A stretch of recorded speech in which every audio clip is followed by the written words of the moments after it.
सभी मेरे प्यारे व्यूअर्स का वेलकम है। आपकी मोस्ट अवेटेड क्लास रहती है, चहेती क्लास रहती है, जिसमें हम करते हैं पार्सिंग। सेंटेंस के हर वर्ड को उसकी जगह बताने का काम करते हैं। सेंटेंस ब्रेकिंग टेक्निक से हम आर्टिकल को पढ़ेंगे। इस क्लास में पढ़ने वाले हम बिजनेस आर्टिकल को इंडियन एक्सप्रेस से मैंने उठाया है। ये वीडियो मैं रात में रिकॉर्ड करूँगा, नेक्स्ट डे दोपहर में आपके साथ लाइव इस वीडियो को प्रीमियर करेंगे। तो इसी तरीके से मैं टाइम निकाल पाऊंगा इन वीडियोस के लिए। अगर आपको जमता हो तो मुझे बताना कमेंट सेक्शन में, ताकि ऐसी वीडियोस में और भी ला पाऊँ। अब पार्सिंग के लिए अपने 5-10 सेकंड देंगे इस चीज़ को। है क्या है, अगर आप नए हैं तो मैं आपको बता दूं, एक ऐसी टेक्निक है इंग्लिश के अंदर जिसमें आप मैथ्स का फॉर्मूला इंग्लिश के अंदर लगा सकते हैं। जैसे मैथ्स में फॉर्मूला चलते हैं ना, वैसे इंग्लिश के फॉर्मूलाज भी आप सीख सकते हैं। इस टेक्निक को सीखने के बाद nobody can beat your English. इस टेक्निक को सीखने के बाद आप चाहे 3 सेक्शन पे फेल कर जाएं एग्जाम के, इंग्लिश का सेक्शन है ना उसमें टॉप मारेंगे।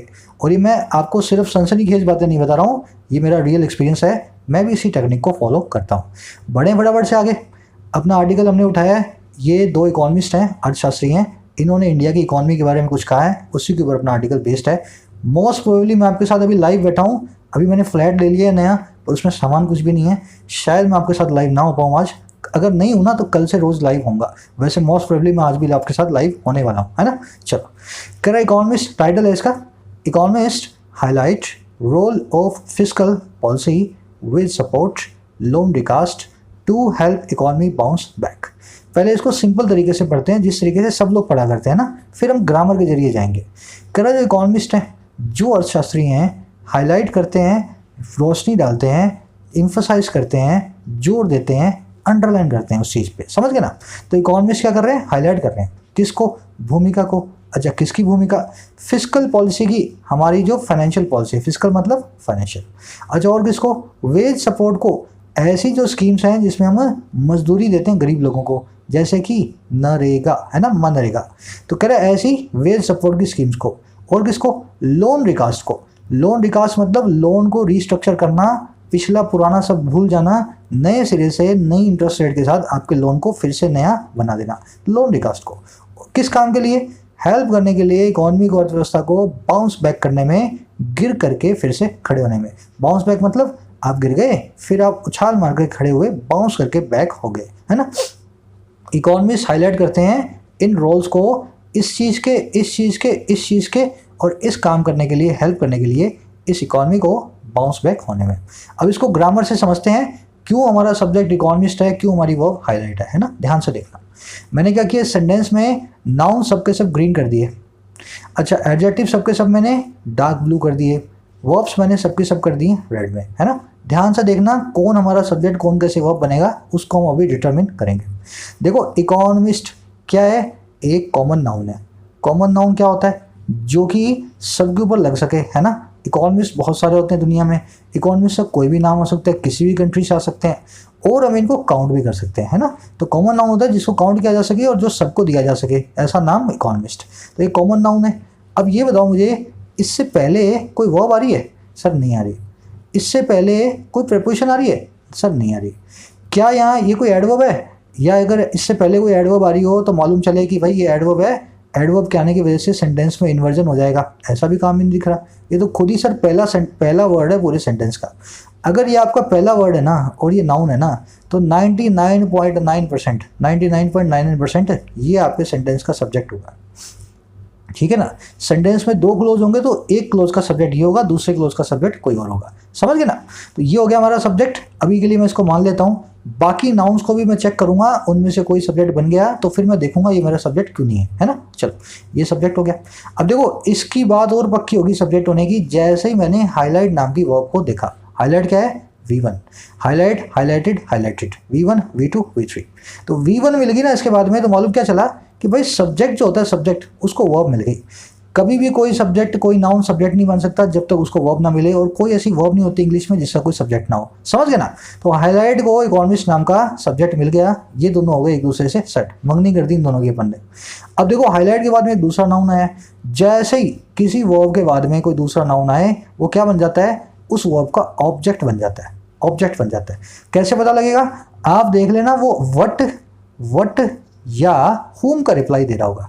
किसका, वट या हुम का रिप्लाई दे रहा होगा। इकोनॉमिस्ट किसको हाईलाइट करते हैं, हुम डू इकोनॉमिस्ट हाईलाइट। भाई रोल को इकोनॉमिस्ट क्या हाईलाइट करते हैं, व्हाट डू इकोनॉमिस्ट हाईलाइट, भाई रोल को ये व्हाट या हूम दोनों का रिप्लाई दे रहा है, 100% ये मेरा ऑब्जेक्ट। नाउन भी है, यही ऑब्जेक्ट बनने का काम करता है। अभी तक कहानी सेट, सब्जेक्ट हो गया, वर्ब हो गई, ऑब्जेक्ट हो गया। ऑफ प्रेपोजिशन है, प्रेपोजिशन के बाद में एक नाउन चाहिए उसका ऑब्जेक्ट बनने के लिए। हमारे पास एक नाउन है पॉलिसी, पॉलिसी से पहले फिस्कल नाम का एडजेक्टिव लगा हुआ है ना, फिस्कल मतलब फाइनेंशियल। नाउन से पहले एडजेक्टिव आते हैं, इस एडजेक्टिव का वजूद क्या है, इस नाउन से। फिस्कल और पॉलिसी दोनों मिलकर के फिस्कल पॉलिसी नाम का एक कंपाउंड नाउन बना रहे हैं, जिसका मतलब होता है एक ऐसी पॉलिसी खास टाइप की जिसका एग्जिस्टेंस भी है, जिसका कोई जो है ना वजूद भी है। समझ गए ना। तो ऑफ प्रेपोजिशन का ऑब्जेक्ट है फिस्कल, फिस्कल पॉलिसी। अच्छा कोमा आ गया, कोमा आने का मतलब क्या है, ये ऑफ प्रेपोजिशन जो है ना, ये ऑफ प्रेपोजिशन यहाँ भी छुपी हुई है। कोमा लगाने का, एंड लगाने का मतलब क्या होता है, जो उससे पहले कोई प्रेपोजिशन वर्ब आ रही थी वो फिर से आ रही है यहाँ पे, है ना। तो of fiscal policy, of ways support end of loan recast, फिर से कॉमा आ रहा है यहाँ, देखना है ना, 2 बार कॉमा आया।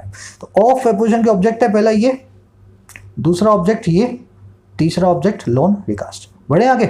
अच्छा अब देखो टू हेल्प आ रहा है, सबका सवाल होगा सर ये हेल्प हमारी वर्ब क्यों नहीं बन सकती, आपको क्यों लगा हाईलाइटिव वर्ब बनेगी, हेल्प भी तो वर्ब करना होता है। दे हेल्प्ड मी। अब ध्यान से सुनना, ऐसी वर्ब जिसके आगे टू लगाओ ना, इसको बोलते हैं नकारा वर्ब। क्या बोलते हैं इसको, नकारा वर्ब। क्यों, ये सारे काम कर सकती है, 2 प्लस में V1 सब काम कर सकती है, सब काम जो आप करवाना चाहो इससे कर लो, बस सिर्फ और सिर्फ एक काम नहीं कर सकती, ये मेन वर्ब नहीं है। समझ गए मेरी बात को, इसको बोलते हैं इन्फिनेटिव इंग्लिश में। ये सब काम कर सकता है, इसको आप सब्जेक्ट बना लो, इसको आप ऑब्जेक्ट बना लो, इसको आप एडजेक्टिव बना लो, इसको आप एडवर्ब बना लो, आप सब काम करा लो इससे, बस एक ये वो काम नहीं कर सकता जो है मेन वर्ब बनने का। इसलिए हाईलाइट मेरी मेन वर्ब है, टू हेल्प मेरी मेन वर्ब नहीं है। समझ गए। अब देखो टू हेल्प यहाँ पे हमारा इन्फिनेटिव हो गया, हेल्प किसको करना है, इकोनॉमी को। इन्फिनेटिव अपना एक ऑब्जेक्ट ले सकता है, जैसे ये वर्ब अपना ऑब्जेक्ट ले रही है, इन्फिनेटिव अपना ऑब्जेक्ट लेना नहीं भूलता। मेन वर्ब कहता है मैं नहीं बनूंगा, पर ऑब्जेक्ट तो मेरे को कभी भी दे दो, है ना, हेल्प द इकोनॉमी। अब देखो बाउंस बैक, ये V1 आई हुई है, बाउंस बैक। हेल्प एक ऐसी वर्ब है, हेल्प, लेट, अलाउ, है ना, हेल्प, परमिट, ये सारी कौन सी वर्ब्स हैं जिनके बाद में वर्ब के आईएनजी फॉर्म नहीं, वर्ब की फर्स्ट फॉर्म आती है एडजेक्टिव बन के। ये मैंने आपको कई बार बताया हुआ ना, पॉजिटिव वर्ब्स हैं ये।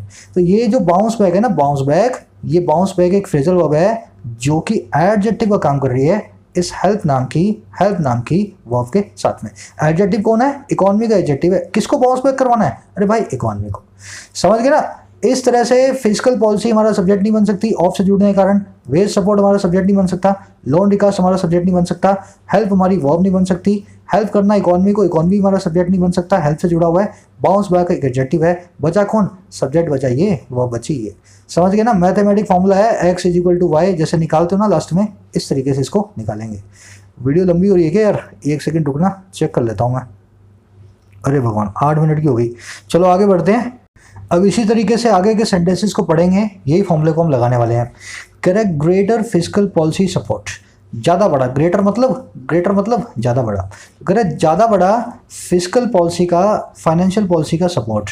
अच्छा अलोंग विद, साथ में, किसके साथ में भाई, क्लियरेंस के साथ में पेंडिंग गवर्नमेंट ड्यूज़ की। गवर्नमेंट ड्यू मतलब सरकार का पैसा जो किसी को पेंडिंग है जाना, सरकार ने पैसा अभी तक दिया नहीं है, गवर्नमेंट ड्यू है, गवर्नमेंट किसी को भी देना बाकी है। समझ गए ना। तो कह रहे क्लियरेंस करना पेंडिंग गवर्नमेंट ड्यूज़ का। अच्छा किनको करना है, MSME को, छोटे व्यापारियों को, स्टेट्स को, राज्यों को, इंडस्ट्री को, हमारी पूरी इंडस्ट्री को, और किसका, इनकम टैक्स रिफंड्स का, है ना। क्लियरेंस किसकी, इनकम टैक्स रिफंड्स की, जो रिफंड इनकम टैक्स के अभी आने बाकी हैं। तो कह रहा है एक तो ये चीज़ पूरी की पूरी, और अलोंग विद साथ ही साथ कौन सी चीज़ के, क्लियरेंस के। क्लियरेंस किसकी, इन तीनों चीज़ों की, है ना, और साथ में क्लियरेंस किसकी, इनकम टैक्स रिफंड्स की। देखते जाओ कैसे बन रहा है कड़ी, जो परत दर परत हम इसको सीख रहे हैं। कह रहे advance payment of GST compensation to states. States को GST के नाम पे कंपनसेशन मिलता है सेंटर से, GST के आने के बाद थोड़ा सा पैसा मिलता है, तो कह रहे एडवांस पेमेंट हो जाए इस कंपनसेशन की स्टेट्स को।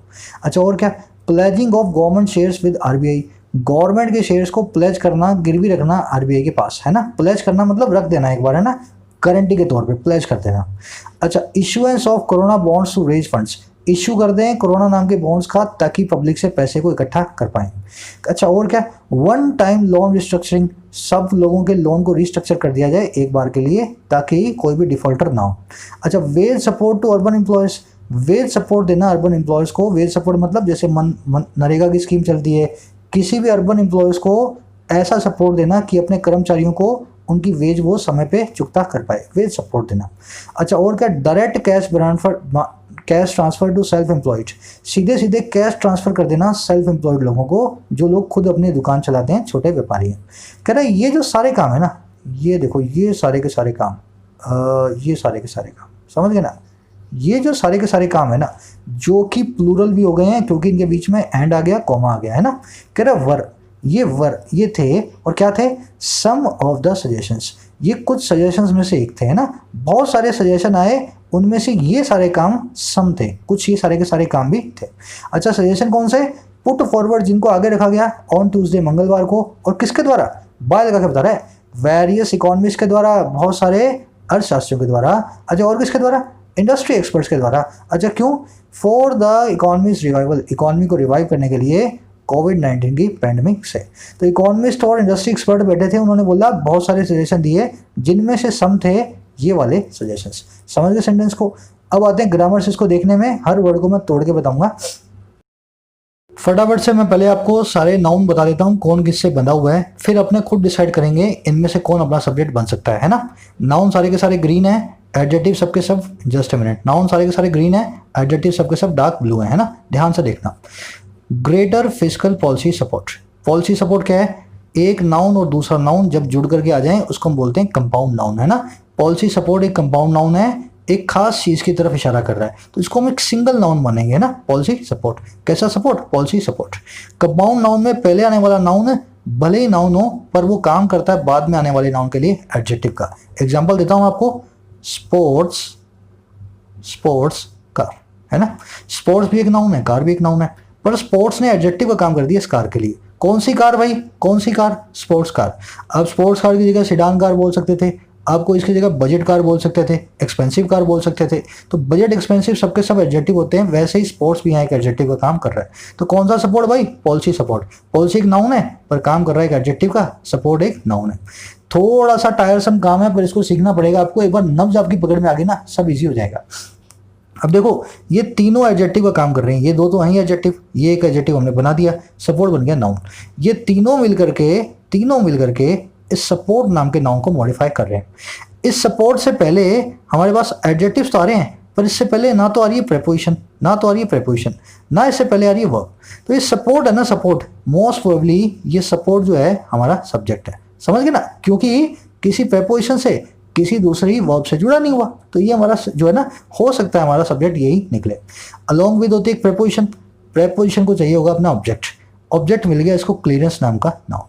अच्छा भाई, क्लियरेंस किसकी, ऑफ प्रेपोजिशन लगा के बता देंगे, पेंडिंग गवर्नमेंट ड्यूज की। फिर से गवर्नमेंट ड्यू नाम का एक अपने पास कंपाउंड नाउन आया है, गवर्नमेंट एक एडजेक्टिव का काम कर रहा है, ड्यू एक नाउन का काम कर रहा है, पेंडिंग भी एक एडजेक्टिव है। कैसी ड्यूज है भाई, पेंडिंग ड्यूज हैं अभी तक जिनका भुगतान नहीं हुआ है, समझ गए ना। तो ऑफ प्रेपोजिशन से जुड़ गया पेंडिंग गवर्नमेंट ड्यूज। अच्छा, ड्यूज किन लोगों के लिए, सरकार का पैसा किन लोगों के पास पेंडिंग है, टू लगा के बता देते हैं, एमएसएमई, स्टेट्स और इंडस्ट्री, इन तीनों के पास।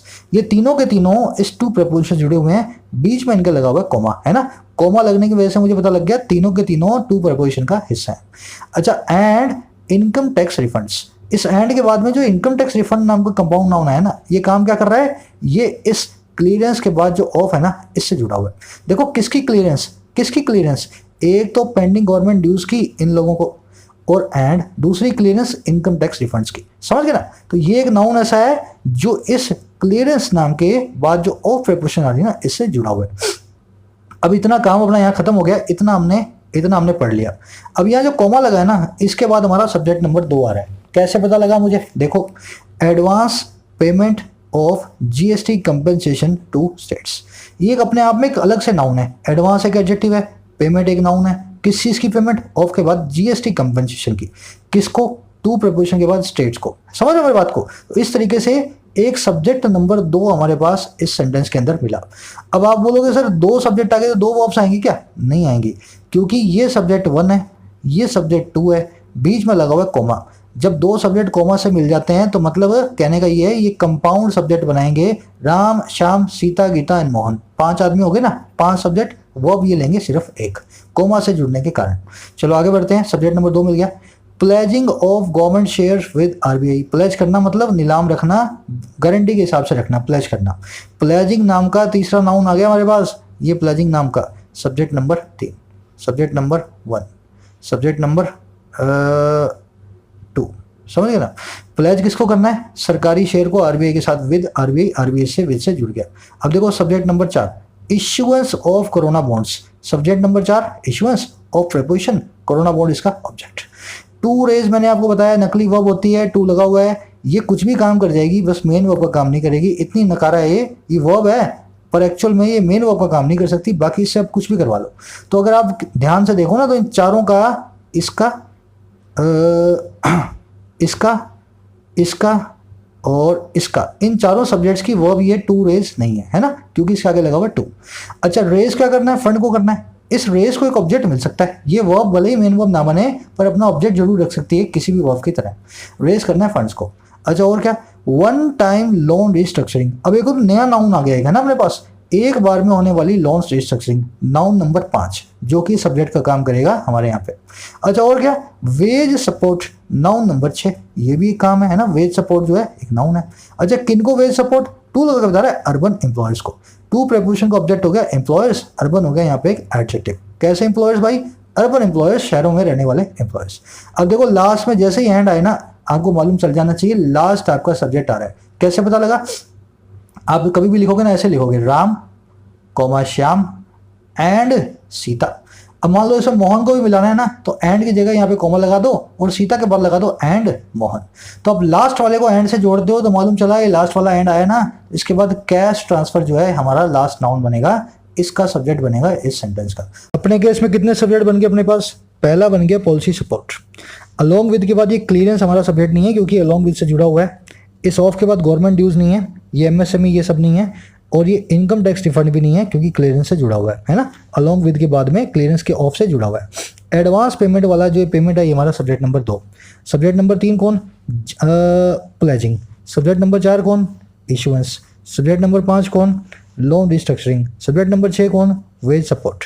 6 जुड़े हुए हैं कोमे से, सबके बीच में कोमा आ रहा है, देख रहे हो सबके पहले कोमा आ रहा है। अब जो लास्ट वाला आएगा ना अर्बन एम्प्लॉयज, तो इस 2 से जुड़ा हुआ है, लास्ट वाला आएगा cash transfer, direct cash transfer, subject number 7। अब 7 हैं, एक से ज्यादा है तो इनकी वर्ब आ गई were. Were some of the suggestion, were some of the suggestion. Were का ऑब्जेक्ट हो गया सम, ऑफ प्रीपोजिशन का ऑब्जेक्ट हो गया सजेशन। सम एक प्रोनाउन होता है ना, नाउन एक प्रोनाउन की तरह बिहेव करता है, तो वर का ऑब्जेक्ट हो गया, सजेशन हो गया ऑफ से जुड़ने वाला। अब देखो पुट फॉरवर्ड, ये पुट भी तो वर्ब है ना सर। आपने बोला है रेज वर्ब नहीं है, मैंने मान लिया नकारा वर्ब है। आपने बोला वर वर्ब है, ये भी मान लिया मैंने। अब ये पुट को वर्ब क्यों नहीं मान रहे आप, ध्यान देना, कई सारे लॉजिक हैं। अगर ये पुट वर्ब है तो इस वर्ब का क्या करोगे, इस वर्ब को तो आप वर्ब के अलावा कुछ और मान ही नहीं सकते। बी फैमिली की वर्ब जब भी आ जाए वो कुछ ना कुछ बनेगी, कोई ना कोई वर्ब बनेगी, चाहे हेल्पिंग वर्ब बनेगी चाहे मेन वर्ब बनेगी। ऐसा मत नहीं कह देना कभी कि कुछ भी नहीं है सर, आज ये शनिवार है, इसको अपने जो है एडजेक्टिव मान लेते हैं। ऐसा काम बी फैमिली की वर्ब कर नहीं सकती। अगर ये 7 सब्जेक्ट कंपाउंड मिल रहे हैं, एक साथ मिल रहे हैं एक दूसरे के, इनको वर्ब तो एक ही चाहिए क्योंकि ये कोमा वोमा लग के एक ही सब्जेक्ट बन रहे हैं ना, सातों के सातों मिले हुए हैं एक दूसरे से। तो वर्ब आ गई अगर वर, तो ये पुट जो है ना हमारी वर्ब नहीं बन सकती, एक सब्जेक्ट को एक ही वर्ब मिलती है, समझ गए। अब ये पुट का क्या काम होगा, इस पुट का काम होगा भाई, इस पुट का काम होगा एडजेक्टिव बनने का। कैसे, ये V3 है, कैसे पता लगा, put put put V1 V2 V3 तीनों एक ही होती हैं इसकी। सर आपने कैसे बता दिया ये V3 है, ये V1 भी तो हो सकती है। अगर ये मेरे भाई V1 है तो इस वर्ग का क्या करें, कहाँ डाल के हैं इसको। अगर ये V1 है तो इस वर्ग का कुछ नहीं कर सकते, ये V1 नहीं है, ये V3 है। V1 V2 V3 बराबर होती है, मुझे पता है V3 है, मैं तुक्का नहीं मार रहा हूँ क्योंकि ये एक एडजेक्टिव का काम करेगी। अच्छा एडजेक्टिव सर नाउन का है, ये रहा इसके बाजू में, वो सजेशन जिनको पुट फॉरवर्ड किया गया, वो सजेशन जिनको आगे लाया गया। सजेशन के बारे में इसने बता दिया, कब लाया गया, ऑन प्रपोजिशन के बाद ट्यूसडे को, है ना, ट्यूसडे बन गया उनका ऑब्जेक्ट। किसके द्वारा लाया गया, बाय वेरियस इकोनॉमिस्ट, इकोनॉमिस्ट के द्वारा लाया गया, और बाय प्रोविजन का ऑब्जेक्ट बन गया। वेरियस क्या कर रहा है, एडजेक्टिव का काम कर रहा है। कौन से इकोनॉमिस्ट भाई, तरह तरह के, भांति भांति के वेरियस इकोनॉमिस्ट।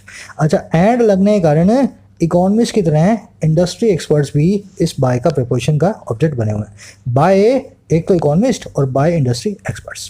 अच्छा भाई किसके लिए, फॉर इकोनॉमी के लिए, इकोनॉमी की रिवाइवल के लिए, इकोनॉमिस्ट रिवाइवल है ना, इकोनॉमी का रिवाइवल। कहाँ से, फ्रॉम लगा के कोविड-19 पैंडेमिक, इस पैंडेमिक से।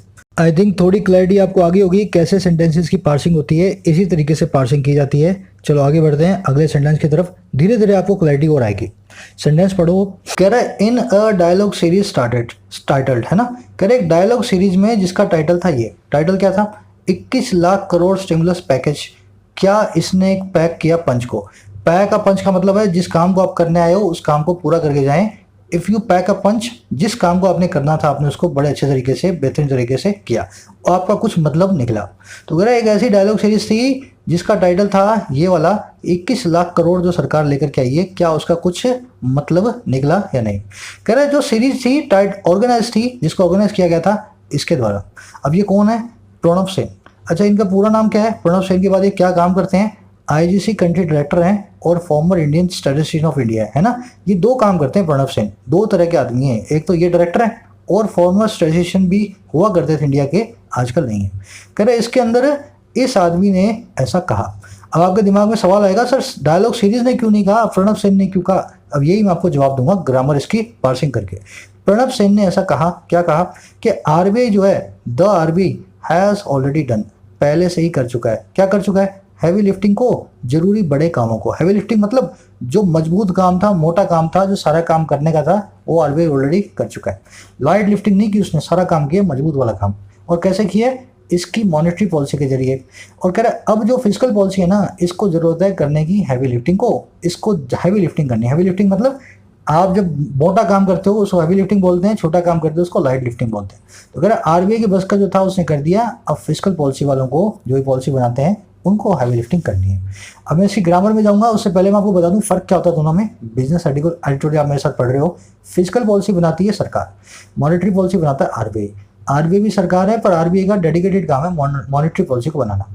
मॉनेटरी पॉलिसी फिजिकल पॉलिसी का पार्ट है, पर ये होती है 6 महीने के लिए, 3 महीने के लिए, 1 साल के लिए। फिजिकल पॉलिसी होती है लॉन्ग टर्म, है ना। तो मॉनेटरी पॉलिसी का एक छोटा सा पार्ट है फिजिकल पॉलिसी का।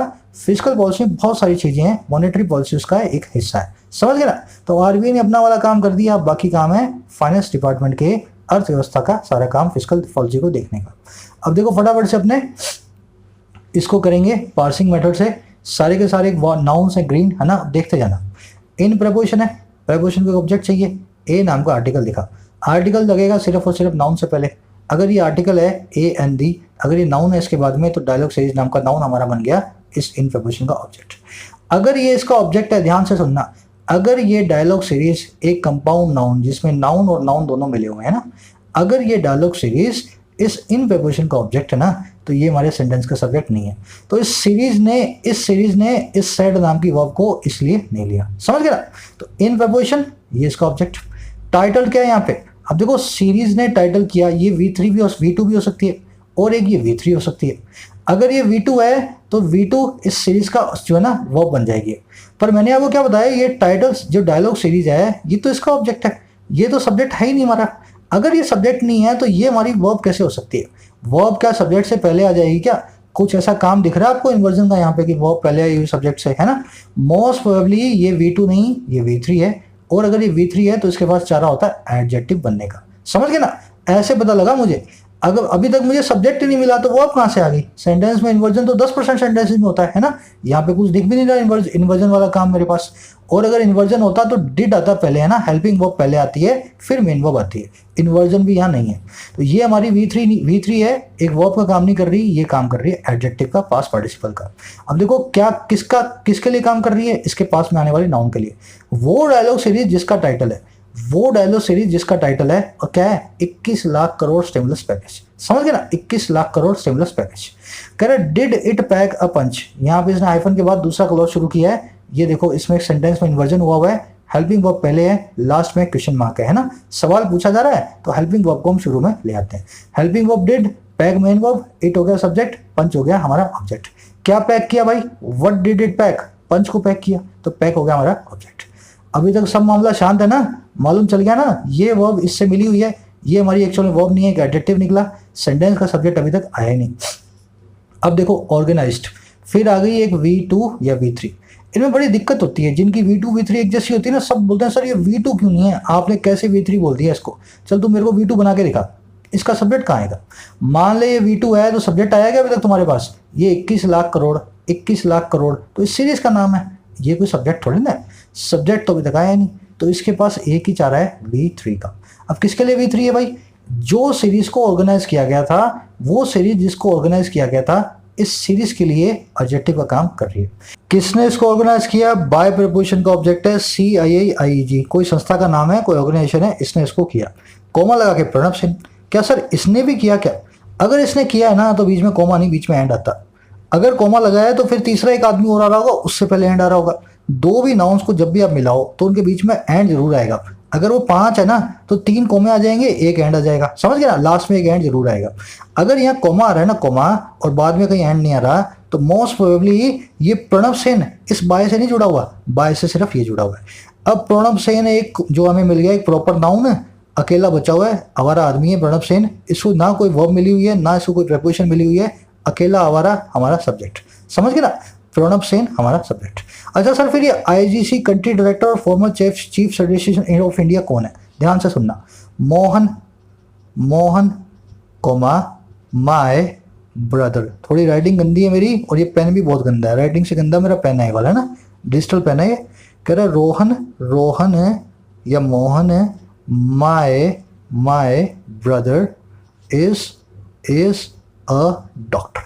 अब बताओ मुझे डॉक्टर कौन है? रोहन है या मेरा ब्रदर है? सर रोहन है। तो मेरा ब्रदर कौन है? सर वो भी रोहन है।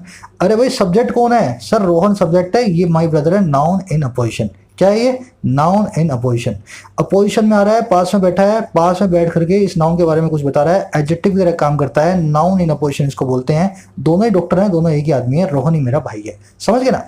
तो प्रणब सेन और वही आदमी है IGC कंट्री डायरेक्टर, और वही आदमी है farmer chief statistician of India, समझ गए ना? Noun in opposition. ये सब्जेक्ट ऑब्जेक्ट नहीं बन सकता, सब्जेक्ट तो प्रणब सेन ही बनने वाला है, ये इसके बारे में एक एडजेक्टिव की तरह काम करता है, नाउन इन अपोजिशन। अब आ गई V2। सर ये V2 क्यों है, V3 क्यों नहीं है? एडजेक्टिव बना दो ना इसको। अरे भाई एडजेक्टिव तो बना दूंगा, फिर प्रणब सेन को वर्ब कौन सी दूंगा? सब्जेक्ट तो तेरे को मिल गया, अब इसको वर्ब चाहिए कि नहीं चाहिए? अब जैसे ही मुझे V2 दिखी, मैंने इसको मान लिया प्रणब सेन उसने कुछ कह दिया है V2 के अंदर।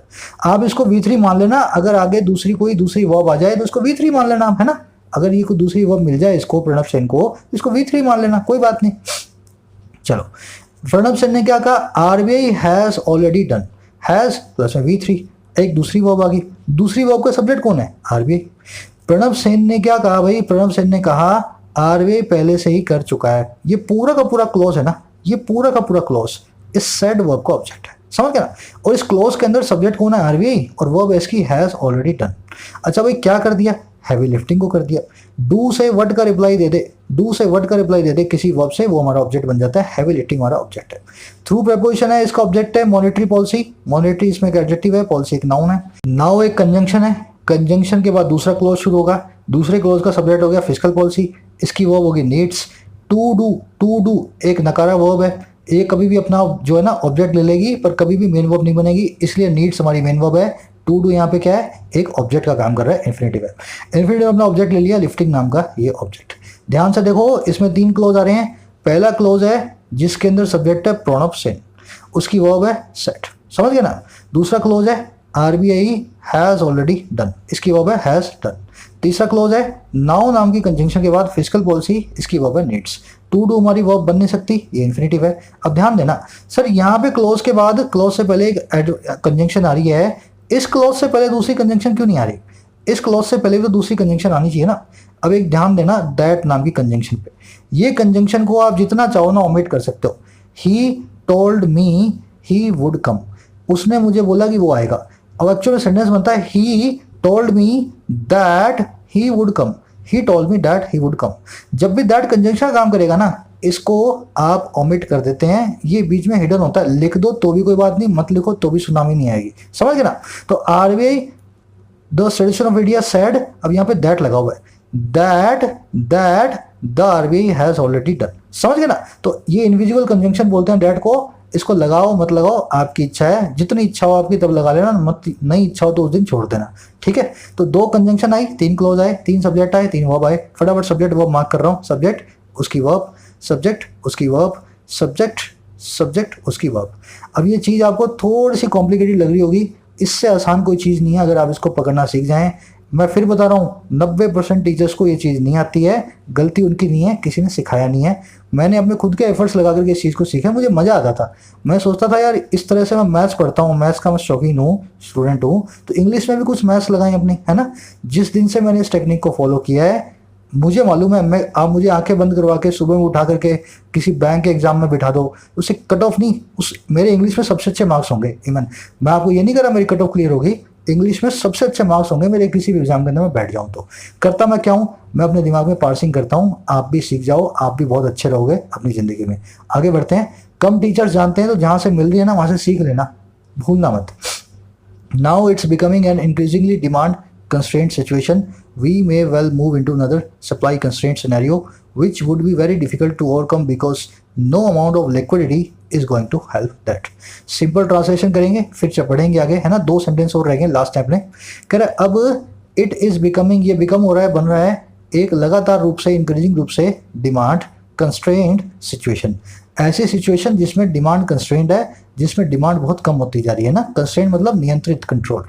और कह रहे हैं हम जो है ना वी में वेल बड़े अच्छे तरीके से मूव इनटू कर सकते हैं, घुस सकते हैं कहाँ पे, दूसरी एक सप्लाई कंस्ट्रेंट में। अब सप्लाई भी कम हो सकती है, पहले तो डिमांड कम हुई, अब ऐसी सिचुएशन आएगी सप्लाई कंस्ट्रेंट आ जाएगी, पीछे सप्लाई भी नहीं आएगी। तो सप्लाई कंस्ट्रेंट सिनेरियो में सिचुएशन में घुस सकते हैं। और वो situation which would be very difficult, होगी बड़ी मुश्किल ओवरकम करना, पार पाने के लिए। अच्छा क्यों? Because no amount of liquidity is going to help that. कितना भी पैसा ले आओ, कोई भी हेल्प उससे नहीं आने वाली। ना खरीदने वाले के पास पैसा है, ना बनाने वाले के पास सामान है। अब कितना भी पैसा ले आओ, दोनों को पैसा बांटोगे क्या? घर घर में जाके बांटोगे क्या? तो कह रहे कितनी भी लिक्विडिटी ले आओ, ऐसे सिचुएशन को आप सोल्व नहीं कर पाएंगे। अब देखो इसको अपने कैसे करेंगे, अपने ग्रामर के अंदाज में। नाउ एक कंजंक्शन भी है, नाउ एक एडवर्ब भी है। जब ये अब का काम करे, अब है ना, जब ये अब का काम करे तो एडवर्ब है, जब ये कंजंक्शन का काम करे तो कंजंक्शन बन जाएगी, इसके बाद एक नया क्लोज आएगा। अब यहाँ पे क्या है, शुरू में आ गई मोस्ट प्रोबेबली एक एडवर्ब का काम कर रही है, एडवर्ब ऑफ टाइम। कह रहा है अब now it is becoming. It एक प्रोनाउन है, सब्जेक्ट बन गया हमारा। इससे पहले कोई प्रपोजिशन आ रही नहीं आ रही, इससे पहले कोई वर्ब आ रही नहीं आ रही, अकेला पड़ा है, नाउन है। अच्छा ये प्रोनाउन हमारा सब्जेक्ट तो बन ही गया, बिकमिंग, और इसके अंदर इज पड़ा है। इट्स जानते हैं ना, इट अपोस्ट्रोफी एस, इसका मतलब होता है इट इज और इट हैज, है ना। इट इज और इट हैज। तो इट इज बिकमिंग क्यों बोला मैंने? आप बोल दो सर ये इट हैज बिकमिंग भी तो हो सकता है ना। देखो बहस करने की 1000 बातें हैं, इट हैज बिकमिंग भी हो सकता है।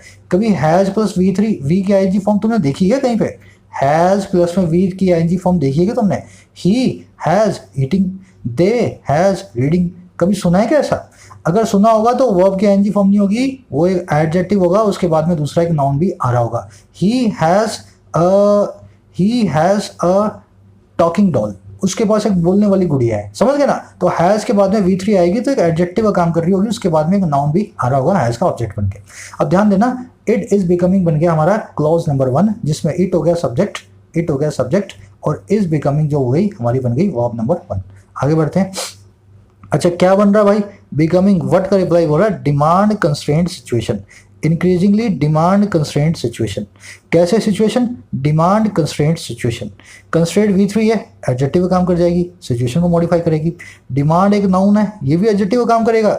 इस constraint situation, demand constraint situation के अंदर एक एडजेक्टिव की तरह बताएगा सिचुएशन कैसी है भाई, डिमांड कंस्ट्रेंट सिचुएशन है। इंक्रीजिंगली एक एडवर्ब है, एडवर्ब कहाँ आती है? किसी भी दूसरी एडवर्ब, किसी भी दूसरे एडजेक्टिव या किसी भी दूसरी वर्ब के बारे में बताने के लिए। तो यहाँ पे डिमांड कंस्ट्रेंट नाम का जो एडजेक्टिव है ना हमारे पास, कैसी सिचुएशन है भाई? डिमांड कंस्ट्रेंट सिचुएशन है। तो ये जो एडजेक्टिव है ना, एडजेक्टिव, इससे पहले आ रही है एक एडवर्ब। भाई कैसा डिमांड कंस्ट्रेंट सिचुएशन है? इंक्रीजिंगली डिमांड कंस्ट्रेंट सिचुएशन है। ऐसी डिमांड कंस्ट्रेंट सिचुएशन है जो बढ़ती जा रही है आगे से आगे, समझ गए ना। तो ये एडवर्ब डिमांड कंस्ट्रेंट नाम के एडजेक्टिव को, एडजेक्टिव फ्रेज को कर रही है मॉडिफाई। ये होगी एडवर्ब, ये हो गया नाउन जो एडजेक्टिव काम करेगा, ये एडजेक्टिव है ही V3, ये हो गया इसका ऑब्जेक्ट, किसका? बिकमिंग नाम की वर्ब का। समझ गए? चलो आगे बढ़ते हैं। वी नाम का दूसरा क्लोज आ गया। देखो यहाँ पे अब पॉइंट आ गया ना यहाँ पे, तो मतलब दूसरा क्लोज शुरू हो गया, दूसरा सेंटेंस शुरू हो गया है, उसका सेंटेंस का सब्जेक्ट आ गया वी। मे एक हेल्पिंग वर्ब होती है, इसके बाद हमेशा एक मॉडल वर्ब, मॉडल वर्ब के बाद हमेशा V1 आएगी। मे मूव, ये बन गई हमारी वर्ब। तो सर ये बीच में क्या आ रहा है? अरे भाई एडवर्ब है, एडवर्ब का ऐसा ही काम होता है, कहीं भी फंस जाती है। एडजेक्टिव एडवर्ब है ना, थाली के व्यंजन है, वो एक नंबर के ऐसे छिछोरे हैं, तुम्हारी जहाँ इच्छा हो वहां को घुसा दो और घुस भी जाते हैं वो। अब कहने को तो इसके बाद में मूव आना चाहिए था, वेल मूव में मूव, ये वेल है ना, वेल एडवर्ब बीच में आके फंसी है, इसका काम ही ऐसा है। तो एडजेक्टिव एडवर्ब्स को माइंड मत किया करो, ये वर्ब के बीच में आके घुस जाते हैं, हेल्पिंग और मेन वर्ब के बीच में। तो वी हमारा होगा सब्जेक्ट, वेल मूव हो गई हमारी वर्ब, वेल यहाँ पे एडवर्ब हो गया, मे मूव हो गई हमारी वर्ब। इनटू प्रेपोजिशन, प्रेपोजिशन के बाद में सप्लाई कंस्ट्रेंट सिनेरियो, एक कंपाउंड नाउन आ गया, इसके बारे में बता रहा है अनदर नाम का एडजेक्टिव, है ना। अब देखो रिलेटिव प्रोनाउन आया, इस सिनेरियो के बारे में कुछ बता रहा है ना, तो नया रिलेटिव क्लॉज शुरू होगा, रिलेटिव प्रोनाउन होगा विच, हु, विच, दैट, हुम, है ना, व्हाट, सब सुने हो आपने मेरे साथ रिलेटिव प्रोनाउंस। तो वो सिनेरियो, अब देखो ये आ गया सब्जेक्ट नंबर 2 इस सेंटेंस का, विच वुड बी, देखो verb number 2, would be very difficult, very difficult. Would और बी दोनों हेल्पिंग वर्ब्स हैं, मेन वर्ब बन के आ रही हैं, ये बना देंगी एक सब्जेक्ट कॉम्प्लीमेंट लिंकिंग वर्ब, इसके बाद में आ जाएगा सब्जेक्ट कॉम्प्लीमेंट वेरी डिफिकल्ट नाम का एक एडजेक्टिव सब्जेक्ट कॉम्प्लीमेंट बन के आएगा, which would be very difficult. आगे आ रहा है टू ओवरकम, टू के बाद में वी बना रही है, क्या है, नकारा वर्ब, क्या बोलते हैं इसको, नकारा वर्ब, इसको बोलते हैं इन्फिनिटिव, सब काम करेगा सिर्फ मेन वर्ब बनने के अलावा। अब यहाँ पे मकसद बता रहा है डिफिकल्ट टू ओवरकम, जब ये मकसद बताता है तब इसको हम बोलते हैं एड वर्ब, जब ये वाई का रिप्लाई देता है ना, वाई, जब ये मकसद बताता है तो क्या बन जाता है, एड वर्ब।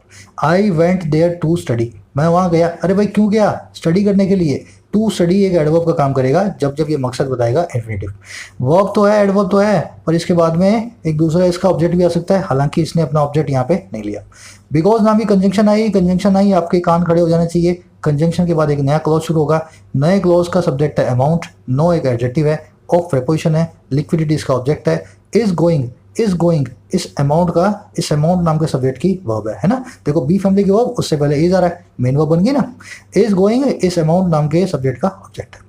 अच्छा, टू हेल्प और इसके बाद में दैट इज इन्फिनिटिव, नकारा वर्ब का ऑब्जेक्ट है, टू हेल्प आप जानते हैं इन्फिनिटिव कहीं भी बीच में फंस जाता है, कभी नाउन बनेगा, कभी सब्जेक्ट बनेगा, कभी ऑब्जेक्ट बनेगा, कभी एडवर्ब बनेगा, कभी एडजेक्टिव बनेगा। ये इन्फिनिटिव में ज़्यादा घुसेंगे नहीं, मैं एक बार अच्छे से करवाऊंगा इन्फिनिटिव, फिर आपको आइडेंटिफाई करना आएगा क्या काम ये कहाँ पे कर रहा होता है। अगर ऑब्जेक्ट बन जाए तो ये नाउन बन जाएगा, अगर ये वाई का रिप्लाई दे दे तो ये बन जाएगा एक एडवर्ब, अगर दोनों काम ना कर रहा हो तो ये बन जाएगा एक एडजेक्टिव, है ना। चलो फटाफट से सारे सब्जेक्ट एक बार फिर से मिलवा देता हूँ। सब्जेक्ट और वर्ब पूरा पेयर मिल गया, सब्जेक्ट और वर्ब पूरा पेयर मिल गया, सब्जेक्ट और वर्ब पूरा पेयर मिल गया, सब्जेक्ट और वर्ब पूरा पेयर मिल गया। नो अमाउंट सब्जेक्ट है और इज गोइंग इसकी वर्ब है। अब बचे कौन, बच्चे वाले देख लो, सब किसी ना किसी से जुड़े हुए हैं। कैसे, डिमांड जुड़ा हुआ है इस कंस्ट्रेंट सिचुएशन से पहले एडजेक्टिव बन के, सिचुएशन क्या है, इस बिकमिंग नाम की वर्ब का ऑब्जेक्ट बनी हुई है। सप्लाई कंस्ट्रेंट सिनेरियो इस इनटू वर्ब से, इससे प्रेपोजिशन से जुड़ा हुआ है, समझ गए। टू ओवरकम ये वर्ब बन नहीं सकती, आपको बताया हुआ मैंने। प्रेपोजिशन एक कंजंक्शन आ गई बिकॉज नाम की, क्योंकि इसके बाद में एक नया आपके पास क्लॉज शुरू हो गया, दैट नाम का नाउन जुड़ा हुआ है इस हेल्प नाम की इन्फिनिटिव से। तो यही बच रहे थे हमारे पास बचने वाले, जिनको हमने सब्जेक्ट और वर्ब बना दिया। बढ़ते हैं अगले सेंटेंस की तरफ। सेंटेंस आज के हो गए। अब आज का आपका क्वेश्चन है, आपको इसको पास करके दिखाना है इस सेंटेंस को, है ना। इस सेंटेंस को करना है पार्सिंग, जैसे मैंने करवाई है ना उसी तरीके से करना, कलर मत देना, भले लिख देना यू इसकी बाजू में सब्जेक्ट, आर गोइंग इसके बाजू में verb, to be infinitive, looking object of the infinitive, है ना। ऐसे ब्रैकेट में लिखते जाना। करना है सभी के सभी कमेंट में डालेंगे, आपका होमवर्क है, मैं चेक करूंगा, मेरा वाला होमवर्क, इस होमवर्क का रिप्लाई आपको कमेंट में मिल जाएगा। अभी डाल दूं क्या, अभी डालता हूँ ना यार, तुम फिर करते नहीं हो होमवर्क, फिर मज़ा नहीं आता मेरे को। डालूंगा थोड़ी देर बाद, पहले तुम करोगे, कमेंट में डालोगे, अगर कमेंट आएंगे 100 लोग होमवर्क करेंगे तभी इस क्लास को मैं फिर से लाऊंगा। आप होमवर्क नहीं करोगे तो मेरे को थोड़ा ना करना है होमवर्क सारा का सारा, है ना। अच्छा लगा हो तो ज़रूर से बताना मुझे कमेंट सेक्शन के अंदर, वीडियो को शेयर करना। ऐसा कंटेंट फिर बोल रहा हूँ नहीं है, यूट्यूब पे सर्च कर लेना पूरा दिन बैठ करके, ना तुम्हें कोई ये बताएगा ना किसी को ये आता है, और जिसको आता है वो तुम्हें पैसे लिए बिना नहीं बताएगा, है ना। मिलेगा, अच्छी जगह मिलेगा, जहाँ पैसे दोगे वो सिखाएगा तुम्हें। मैं चाहता हूँ पैसे वैसे को साइड में फेंको, आओ मेरे पास सीखो और ज़िंदगी में कहीं आगे बढ़ो। इजाज़त दे मुझे अगली वीडियो तक के लिए, साइनिंग आउट।